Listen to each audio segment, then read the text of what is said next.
నమస్కారం.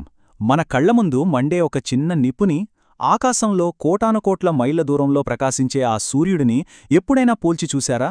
అసలు ఆ రెండింటికీ ఏమైనా సంబంధముందా? ఉంటే ఆ బంధమేంటి?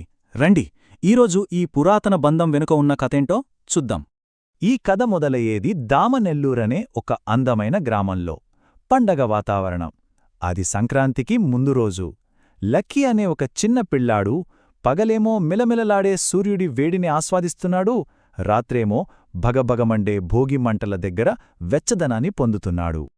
అప్పుడో అబ్బాయికొక ఆలోచన వచ్చింది. ఆ వేడి, ఈ వేడి రెండూ ఒకేలా ఉన్నాయి. కాని ఒకటి ఆకాశంలో ఉంది, ఇంకోటి నేలమీదుంది. వెంటనే అతని బుర్రలో ఒకటే ప్రశ్న మెదిలింది. పరిగెత్తుకుంటూ వాళ్ళ తాతయ్య చంద్రయ్య దగ్గరికి వెళ్ళి అడిగాడు, తాతయ్య, ఈ భోగిమంటకి ఆ సూర్యుడికి ఏమన్నా లింకుందా అని. అది పైకి చాలా సింపుల్ ప్రశ్నలా అనిపించినా అందులో చాలా లోతైన అర్థముంది. తాతయ్య నవ్వి, అడిగావు కదా, తప్పకుండా చెబుతాను. కాని దీనికి జవాబు ఒక్క దారిలో చెప్పలేను నాయనా, 3 దారుల్లో చెబుతాను విను అన్నాడు. ఆ 3 దారులు ఏంటంటే మన పురాణం, ఆధునిక శాస్త్రం మరియు మన సంప్రదాయం. సరే, మరి మొదటి దారి ఏంటి? అదే మన పురాణం. మన ప్రాచీన గాథలు ఏం చెబుతున్నాయంటే సూర్యుడు, అగ్ని ఇద్దరూ అన్నదమ్ములట. ఇక్కడ చూడండి, ఇది ఎంత ఆసక్తికరంగా ఉందో. ఇద్దరూ వెలుగుని, వేడిని ఇచ్చేవాళ్లే, కాని వాళ్ల సామ్రాజ్యాలు వేరు. సూర్యుడు ఆదిత్యుడిగా ఆకాశంలో ప్రకాశిస్తాడు, అగ్ని దేవుడుగా భూమిమీద మండుతాడు. ఒకరు పైన, ఇంకొకరు కింద. అయినా ఇద్దరూ ఒకే శక్తికి 2 రూపాలు.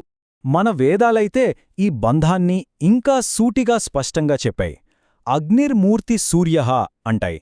అంటే సింపుల్గా చెప్పాలంటే భూమిమీద మనం చూసే ఈ అగ్ని ఆకాశంలో వెలిగే సూర్యుడికి మరో రూపం, మరో మూర్తి.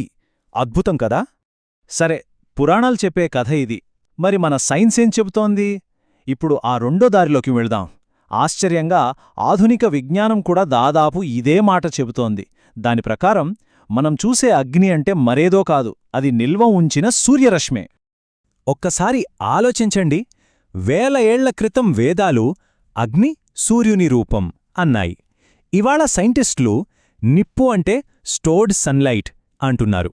చెప్పే విధానాలు వేరైనా దాని వెనకున్న భావం మాత్రం ఒక్కటే. మరి ఇది ఎలా సాధ్యం? సైన్స్ దీన్ని ఎలా వివరిస్తోంది? సమాధానం కిరణజన్య సంయోగక్రియ, అంటే ఫోటోసింథసిస్. ఈ ప్రక్రియలోనే చెట్లు సూర్యుడు నుంచి కాంతిని తీసుకుని దాన్ని రసాయన శక్తిగా మార్చి తమ కొమ్మల్లో, కాండంలో అంటే కలపలో భద్రంగా దాచుకుంటాయి. అంటే అసలు విషయం ఏంటంటే సూర్యుడి శక్తి చెట్లమీద పడుతుంది. ఆ శక్తి అంతా కలపలో స్టోర్ అవుతుంది. ఎన్నో సంవత్సరాల తర్వాత మనం ఆ కలపను భోగిమంటల్లో వేసి కాల్చినప్పుడు అందులో బందీగా ఉన్న ఆ సూర్యశక్తే వేడి, వెలుగు రూపంలో మంటగా బయటకొస్తోంది. పురాణం చూశాం, సైన్స్ చెప్పేది విన్నాం. ఇక మిగిలింది మూడో దారి, మన సంప్రదాయం. భోగిమంట అంటే కేవలం చలి కాచుకోవటానికి వేసే నిప్పు కాదు, దానికో గొప్ప అర్థముంది. అది ఒక కొత్త ఆరంభానికి గుర్తు. అసలు మనం భోగిమంటల్లో ఏం వేస్తాం? ఎప్పుడైనా ఆలోచించారా?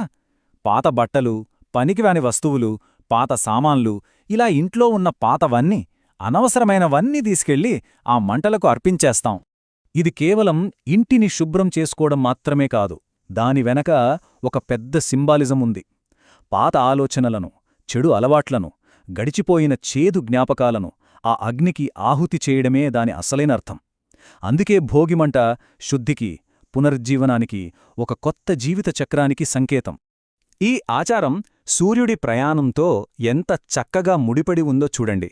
భోగిరోజు మనం పాతదాన్ని తగలబెట్టడం ద్వారా సూర్యుడి పాత చక్రమైన దక్షిణాయనానికి ముగింపు పలుకుతాం. ఇట మరుసటి రోజే సంక్రాంతి. సూర్యుడు ఉత్తరాయణంలోకి అడుగు పెడతాడు. అంటే ఒక కొత్త ప్రయాణం మొదలవుతుంది. మనం పాతదాన్ని అగ్నితో వదిలేసి కొత్తదనాన్ని సూర్యుడితో ఆహ్వానిస్తాం. అద్భుతం కదా? మనం పురాణం, శాస్త్రం, సంప్రదాయం అని 3 వేర్వేరు దారుల్లో ప్రయాణించినా చివరికి చేరింది మాత్రం ఒకే గమ్యానికి, ఒకే సత్యానికి. అవును, కథరూపంలో చెప్పినా, సైంటిఫిక్ ఫార్ములాతో వివరించినా, లేదా పండగ ఆచారంగా చూపినా ఈ 3 మార్గాలు చెప్పేది ఒకే ఒక్క నిజం. భూమిమీద మండే నిప్పుకి, ఆకాశంలో ప్రకాశించే సూర్యుడికి విడదీయరాని బంధముంది. ఆ రోజు రాత్రి తాతయ్య చెప్పిన మాటలన్నీ విన్నాక లక్కీ మళ్ళీ ఆ భోగిమంటవైపు చూశాడు. ఆ క్షణం అతనికి ఆ మంటలో సూర్యుడు కనిపించాడు. ఆకాశంలోకి చూస్తే సూర్యుడిలో మంట కనిపించింది. అతని దృష్టిలో ఆ రెండింటి మధ్య తేడా పూర్తిలా చెరిగిపోయింది. కాని ఈ కథ ఇక్కడితో అయిపోలేదు. తాతయ్య చెప్పిన అసలైన పాఠం, అసలైన జ్ఞానం వేరే ఉంది. అది కేవలం అగ్ని, సూర్యుడి గురించి మాత్రమే కాదు. అది మనందరి జీవితానికి వర్తించే ఒక గొప్ప పాఠం. తాతయ్య ఇలా ముగించాడు. నాయనా, ప్రపంచాన్ని అర్థం చేసుకోవాలంటే ముందు దాన్ని గమనించాలి. గమనించినవాడు నేర్చుకుంటాడు, నేర్చుకున్నవాడు మారుతాడు.